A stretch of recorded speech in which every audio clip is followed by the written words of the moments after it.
SIP mode of investment बेहतर है या लमसम मोड ऑफ इन्वेस्टमेंट? यह डिबेट पिछले 30 वर्षों से चल रहा है, यानी वर्ष 1993 से यह डिबेट चल रहा है, जब से एसआईपी म्यूचुअल फंड एरिना में पहली बार आया था।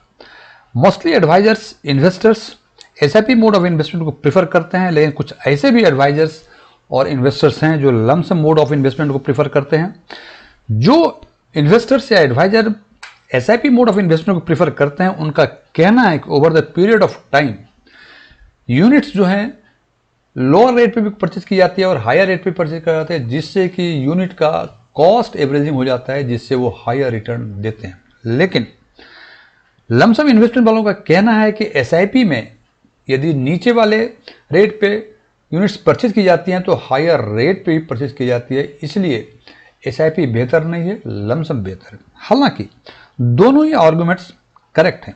मेरे विचार से एसआईपी की तुलना लमसम मोड ऑफ इन्वेस्टमेंट से करना वैसे ही है जैसे हम आम की तुलना सेब से करें।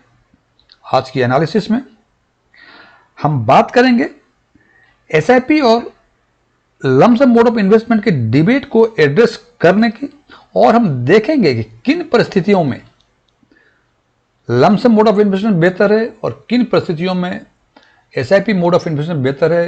क्योंकि किसी को अच्छा कहना, किसी को खराब कहना, यदि कोई मोड ऑफ इन्वेस्टमेंट बेहतर नहीं होता तो अभी तक वो मोड ऑफ इन्वेस्टमेंट खत्म हो गया होता है या उसके थ्रू इन्वेस्टमेंट लोग नहीं कर रहे होते। इसका मतलब ये तो स्पष्ट है कि there are different situations under which कुछ में एसआईपी मोड ऑफ इन्वेस्टमेंट बेहतर है, कुछ में लमसम मोड ऑफ इन्वेस्टमेंट। तो आज हम चर्चा करेंगे इन्हीं बातों की, कौन सा मोड ऑफ इन्वेस्टमेंट किन परिस्थितियों में बेहतर है।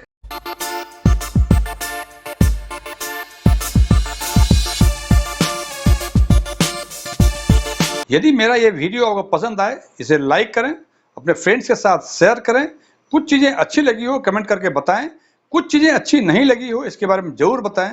और यदि आप पहली बार हमारे चैनल को विजिट कर रहे हैं तो सब्सक्राइब करें और बगल में बेल आइकन को जरूर दबाएं, ताकि हमारे सभी नए वीडियो की नोटिफिकेशन आपको लगातार मिलती रहे। एस1 टेक्सविन में आपका एक बार फिर से स्वागत है। मेरा नाम डीएम झा है। इस एनालिसिस में हमने एक म्यूचुअल फंड को, जिसको रेंडमली सिलेक्ट किया है, उसको 3 टाइम स्लॉट्स में 5 इयर्स, 3 इयर्स और 2 इयर्स के टाइम स्लॉट्स में लमसम मोड ऑफ इन्वेस्टमेंट और एसआईपी मोड ऑफ इन्वेस्टमेंट दोनों ही परिस्थितियों के बारे में एनालिसिस की है और देखा है कि किन परिस्थितियों में एसआईपी मोड ऑफ इन्वेस्टमेंट बेहतर है, किस में लमसम मोड ऑफ इन्वेस्टमेंट बेहतर है। और वो म्यूचुअल फंड जो हमने शॉर्टलिस्ट किया है वो है क्वांट का स्मॉल कैप फंड।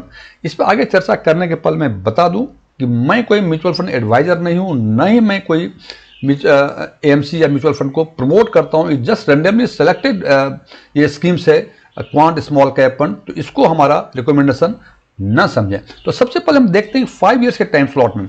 इस टाइम स्लॉट्स में हमने अक्टूबर 2018 से लेके सितंबर 2023 तक का परफॉर्मेंस का लिया है, एनएवी के बेसिस पे परफॉर्मेंस एनालिसिस किए। हालांकि ये पूरे 4 साल 11 महीने ही हैं, लेकिन यदि हम इसको एसआईपी मोड ऑफ इन्वेस्टमेंट की बातें करें तो इसमें पूरे 60 इंस्टॉलमेंट्स आते हैं। इस पर आगे चर्चा करने के पहले हम देखें क्वांट स्मॉल कैप फंड का जो रेगुलर प्लान में है, उनका एनएवी की क्या स्थिति थी अक्टूबर 2018 से लेकर सितंबर 2023 तक।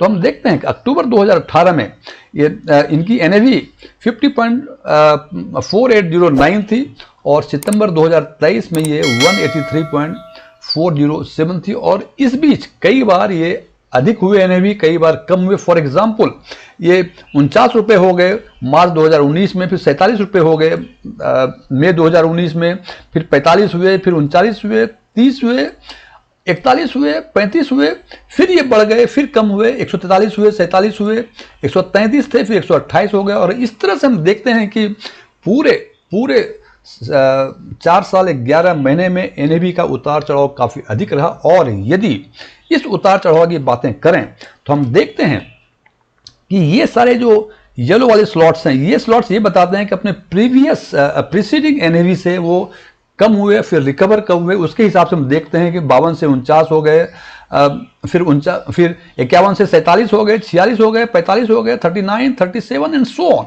और इस हिसाब से यहाँ भी देखें तो 147 था, 140 हो गया, 140, 139, इसी हिसाब से। और यदि इसको हम काउंट करें आउट ऑफ 60 तो हम देखते हैं कि 32 टाइम्स जो हैं, 32 टाइम्स एनएवी जो है अपने प्रीसीडिंग एनएवी से नीचे आया, हालांकि बाद में ये फिर रिकवर कर गया। अब यदि हम मान के चलें वो इन्वेस्टर जिन्होंने अक्टूबर 2018 में 3 लाख रुपए जमा किए थे, इन्वेस्ट किए थे, उनका सितंबर 2023 में पूरे 7,89,959 रुपए हो जाएंगे। और दूसरा इन्वेस्टर जिन्होंने अक्टूबर 2018 से 5,000 रुपए पर मंथ इन्वेस्ट किए थे, उनका रिडम्पशन प्रोसीड 7,98,426 होगा। हालांकि ये दोनों कंपैरिजन बेहतर नहीं है, बिकॉज 3 लाख रुपए हमने पूरे अक्टूबर 2018 में सारे इन्वेस्ट कर दिए थे, जबकि एसआईपी के मामले में 5,000 रुपए पर मंथ, मतलब पहला 5,000 हमने इन्वेस्ट किया था अक्टूबर 2018 में और सबसे आखिरी इन्वेस्ट किया था हमने सितंबर 2023 में। तो इसलिए इनका रिडम्पशन प्रोसीड्स देख के हम ये कंपेयर नहीं कर सकते हैं कि कौन सा इन्वेस्टमेंट बेहतर है। सो इससे बेहतर होगा कि हमने जो वन टाइम इन्वेस्टमेंट किया, लमसम इन्वेस्टमेंट किया, इसका मेजरमेंट होता है CAGR के बेसिस पे, और इसका यदि CAGR देखूं तो इट कम्स टू 29.98%, जबकि SIP मोड ऑफ इन्वेस्टमेंट में जहां कि हर महीने 5,000 रुपए जमा कर रहे हैं, उनका जो मेजर किया जाता है वो XIRR से मेजर किया जाता है, और उसका XIRR for this period it is 40.45।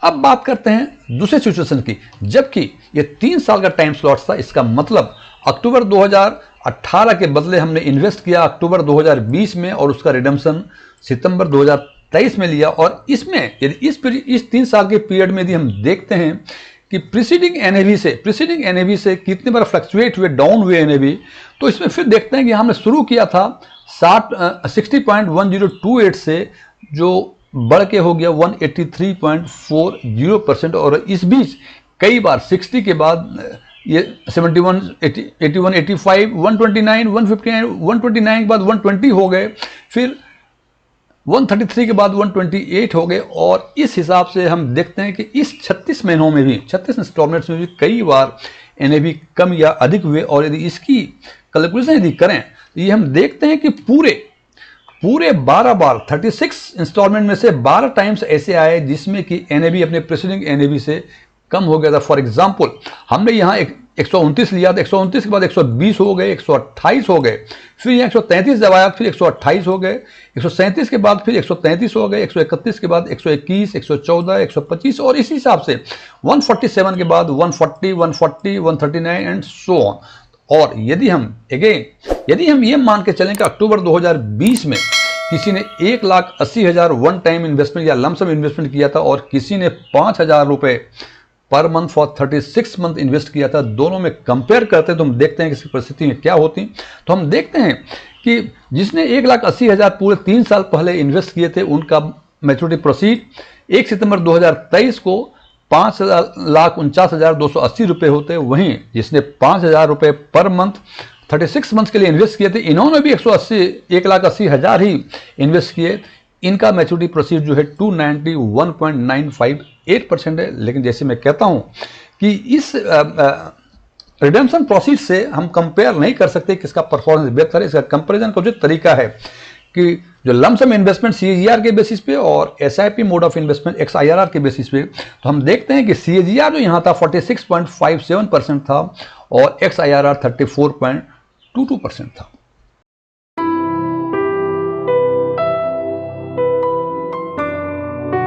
तीसरी स्थिति, जबकि 2 साल का टाइम स्लॉट्स था, वो टाइम स्लॉट्स था अक्टूबर 2021 से लेकर सितंबर 2023 तक। और इसमें यदि एनएवी की बातें करें तो इसमें भी एनएवी का फ्लक्चुएशंस काफी अधिक है। 128 से शुरू किया था और 183 तक पहुंचा, जबकि इस बीच में कई बार ये कम हुए। फॉर एग्जांपल 137 के बाद 123 हुए, 134 हुए, 131, 121, 114, 125, 131, कई बार ऐसे हुए।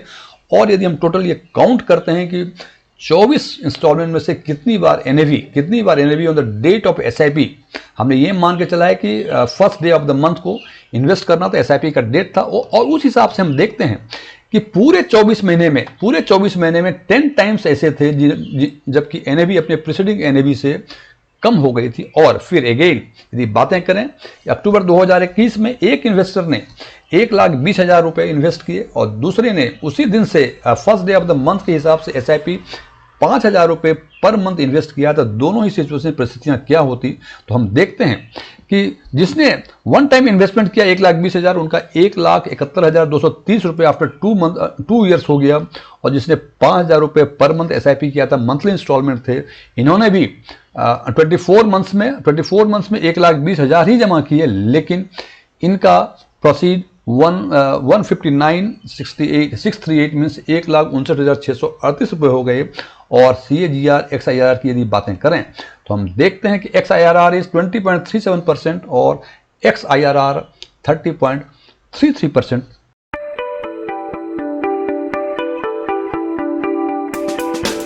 अब यदि इन तीनों ही परिस्थितियों में इनके रिजल्ट, बिकॉज जैसे मैंने बताया कि रिडम्पशन प्रोसीड से ये प्रॉपर असेसमेंट नहीं हो सकता है, तो हम यदि इन तीनों सिचुएशंस में XIRR और CAGR को कंपेयर करें तो हम देखते हैं कि पूरे 5 साल में जबकि 53% means 32 time out of 60 times ये प्रीसीडिंग NAV से NAV कम हो गए थे। इट कम्स टू 53%, मतलब 53% टाइम्स NAV फ्लक्चुएट किया।